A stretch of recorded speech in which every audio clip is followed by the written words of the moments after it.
Creamline nagpapawis versus DLSU at FEU. Coach Koji is back for Farm Fresh Foxes.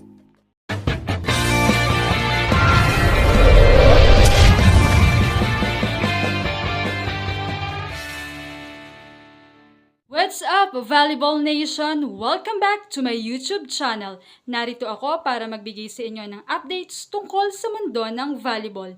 Pero bago yan, don't forget to subscribe and hit the notification bell para updated ka sa aking mga videos.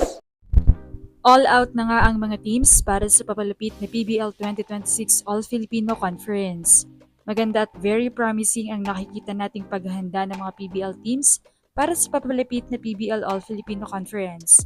Kitang-kita na mas intentional at seryoso na sila ngayon, lalo na yung nakikipag-tune up games sa mga UAAP teams na sa totoo lang ay isang smart move. Una, malaking tulong ang UAAP teams kasi bata, mabilis at mataas ang energy level ng laro nila. Napipilitan tuloy ang mga PBL teams na mag-adjust sa speed, floor defense at transition plays na minsan nawawala kapag puro pro teams lang ang kaharap. Pangalawa, magiging testing ground dito para sa rotations, new systems at chemistry, lalo na sa mga teams na may bagong coaching staff o bagong pasok na players.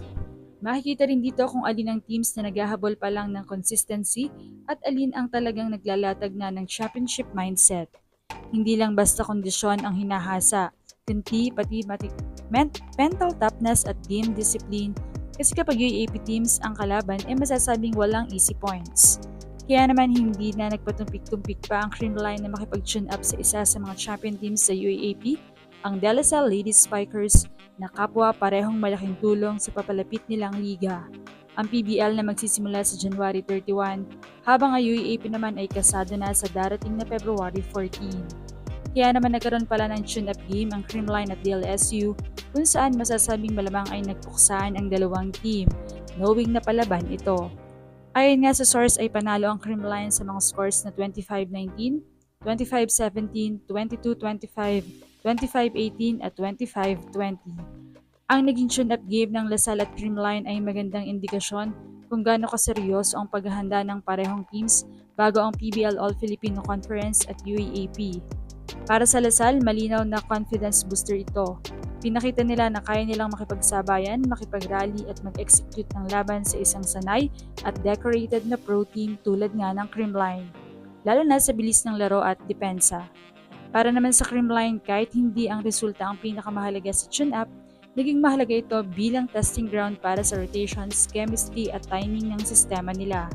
Lalo na kung mayroong minomonitor silang kondisyon ng players at bagong adjustments.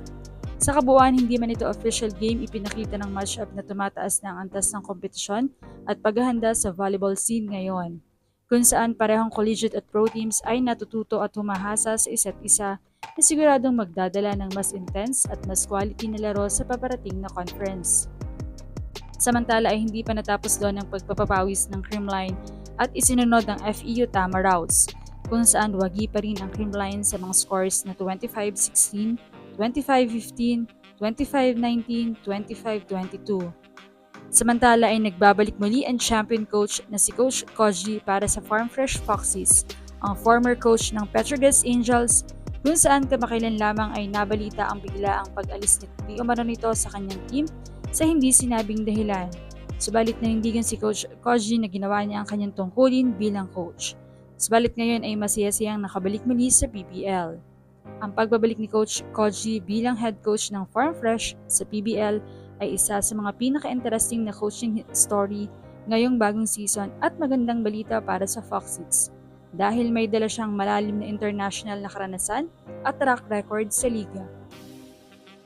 Si Coach Koji ay isang veteran na Japanese coach na dati na rin namuna sa maraming teams sa Asia at pati na nga sa Philippine League mismo kung saan tinulungan niya ang Petrogas Angels na makamit ang kanilang unang PBL All-Filipino Conference title noong 2024-2025, isang milestone sa history ng franchise. Bagamat umalis siya sa Petrogas noong 2025 matapos ang matagumpay na stint at pag-uwi sa Japan, hindi iyon nagpatagal dahil bumalik nga muli siya sa PBL at tinanggap ang hamon na i-revamp ang Farm Fresh Foxes para sa 2026 season. Ang kanyang karanasan sa pagbuo ng winning culture sa Angels ay isang malaking asset lalo na sa Foxys sa bagong-bago pa lang at naghahanap ng identity at consistency sa league. Kaya naman, anong masasabi niyo rito? Leave a comment below. Thank you for watching and don't forget to subscribe.